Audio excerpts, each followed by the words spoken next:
Hey, good Friday morning, my friends. MLive Chief Meteorologist Mark Torregrossa here with the MLive Morning Weather Update brought to you by Consumers Energy.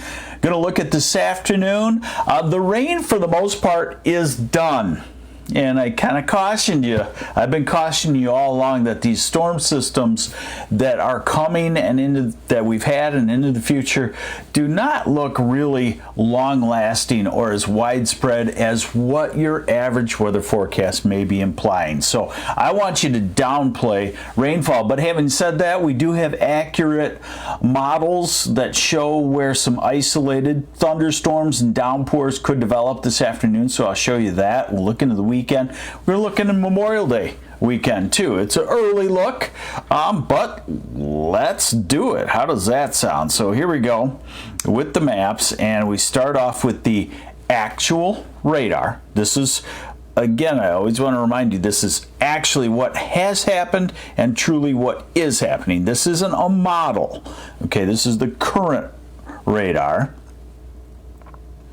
And Carl Yo says from Lennox, raining's still here. And you can see that. He's just about to have the rain end in Lennox, which is in the southeastern part of the thumb, I guess you would call it, is the way I would say it.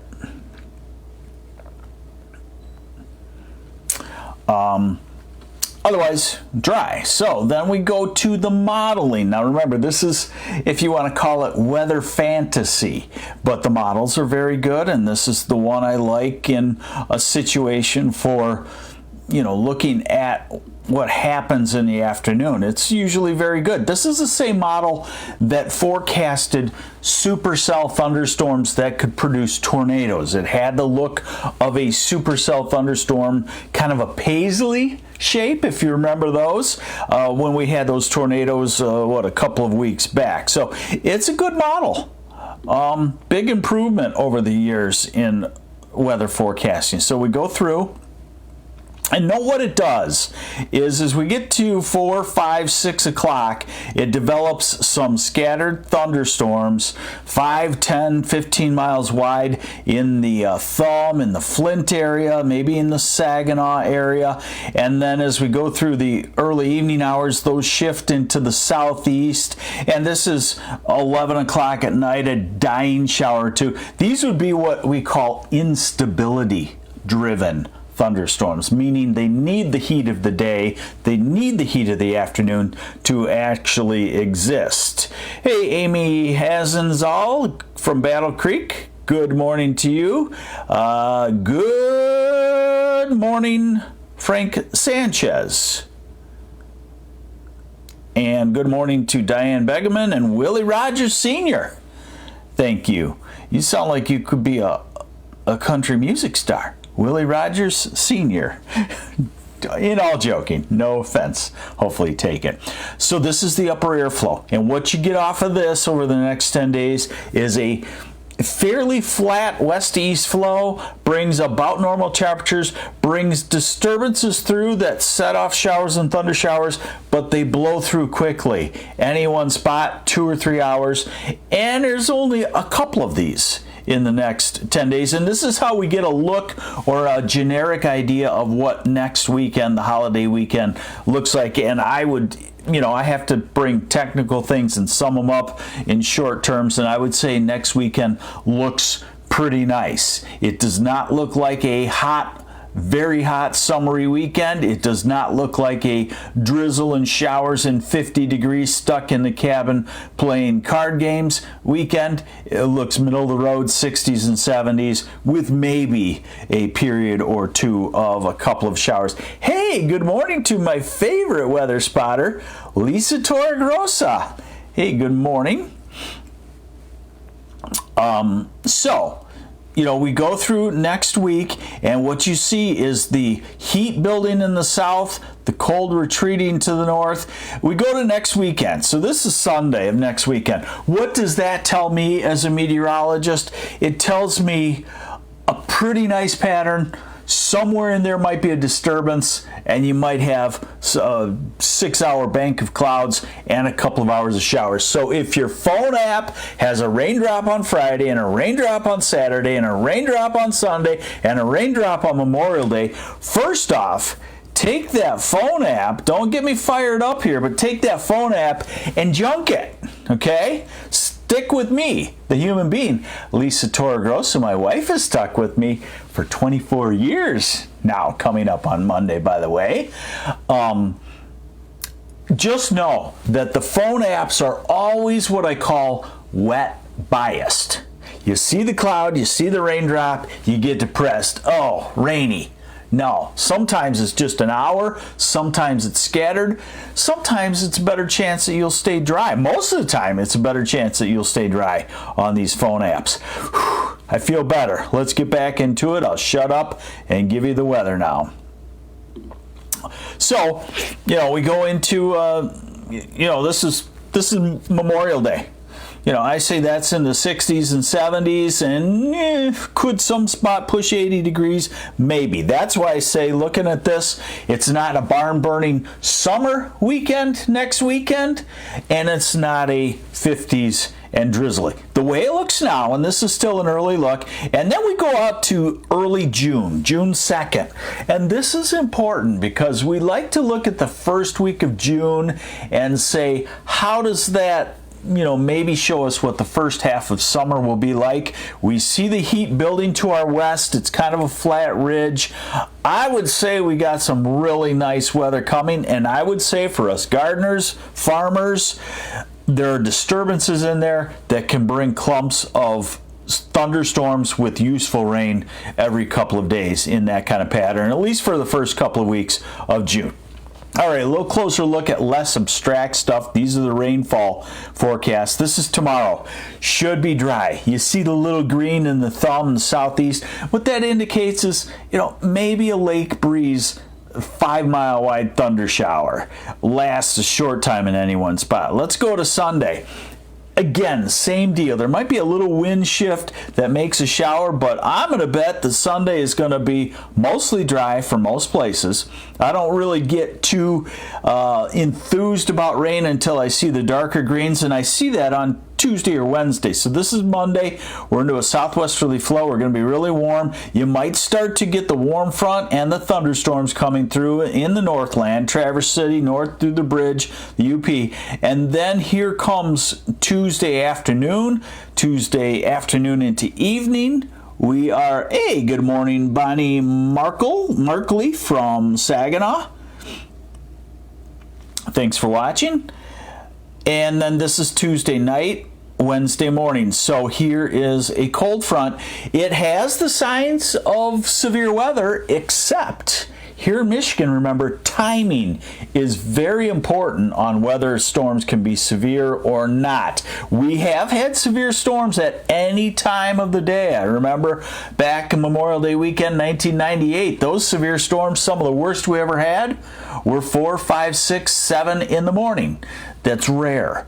But the afternoon is usually when it holds true, and this shows a strong storm in Wisconsin Tuesday afternoon coming through Tuesday night, Wednesday morning on the weaker side. Then we go toward the weekend, and like I said, this is Friday night, Saturday morning. And this model is the best we have out 9-10 days. This is the European model, but it also tends to hang things on that far out. So, I would look at some point on, I think, Saturday night or Sunday morning, maybe a quick shower, and then this goes into Sunday right there. And that's a really nice day. That's sunshine, that's light wind, that's temperatures getting to 70, 72, 75, except if you're going to be doing some beach walking on the Great Lakes. Remember, those waters are still 50s, so you get any little breeze off of that. Frankfort, Ludington, Manistee, Pentwater, downtown Traverse City, Charlevoix, Petoskey, the Sunrise side, Tawas, Oscoda, Alpena. Temperature can drop into the 50s very quickly for a couple miles inland. Again, here is that same European going out 16 days. This is the weekend. And what it says, this is not this weekend, but Memorial Day weekend. What it says is the atmosphere about normal aloft, and that leaves us with about normal temperatures for next weekend. Nothing bizarre cold, nothing bizarre hot. But June 1st, note the ridge building just to our west, and oftentimes that intensifies. I think we'll get into some heat. I would call this summer probably 2 to 4 degrees warmer than normal. That means you'll feel like it's a very warm summer. You won't feel like it's a historic, hot, memorable summer. That's the starting point. But the El Nino switching to the La Nina, it has had very hot summers in a couple of them, 1988, 1995. So that's where we're going to be watching. We just don't know how quickly the La Nina is going to develop. Is it going to develop by next month, or is it going to be more toward August or September? High temperatures today, 70s. Work Skipper Friday for sure. Saturday, about 80-ish. Sunday, 80s. But again, look at how the models depict near the shorelines with wind off the Great Lakes waters.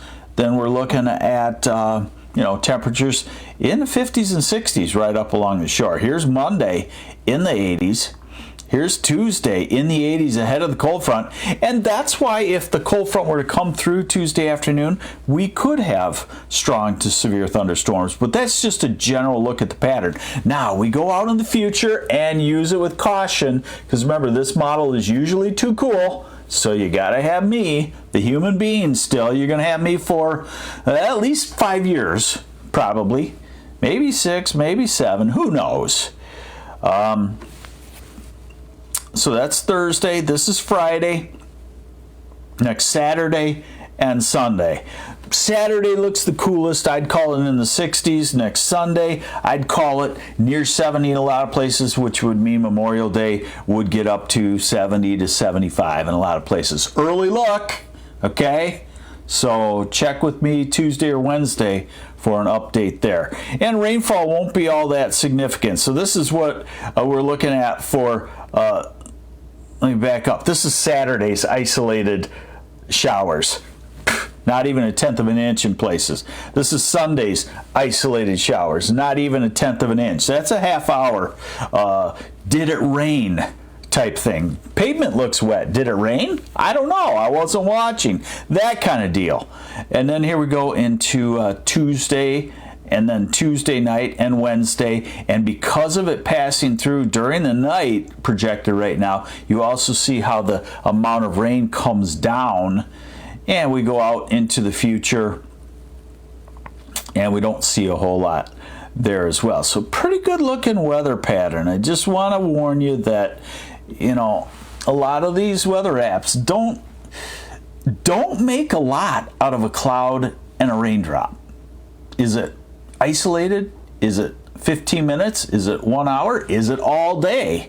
Generally, you can infer when you look at the apps, the weather apps, and if it shows you a probability of precipitation, 60, 70, 80, 90% versus 10 or 20, generally you can infer that the higher the probability of precipitation, the longer the rainfall will last. Not always. You still need me to go over that with you, because we could have 100% chance of 1 or 2 hours of severe thunderstorms, and 22 hours out of the day would be dry.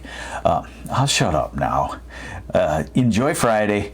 Watch an isolated downpour in the Thumb and Flint area, Detroit, Ann Arbor, maybe late afternoon or evening. Otherwise, enjoy a good-looking, almost hot weekend with temperatures in the 80s in a lot of places. I'm MLive Chief Meteorologist Mark Torregrossa. This is the MLive Morning Weather Update brought to you by Consumers Energy, and I'll see you back here Monday morning. Bye.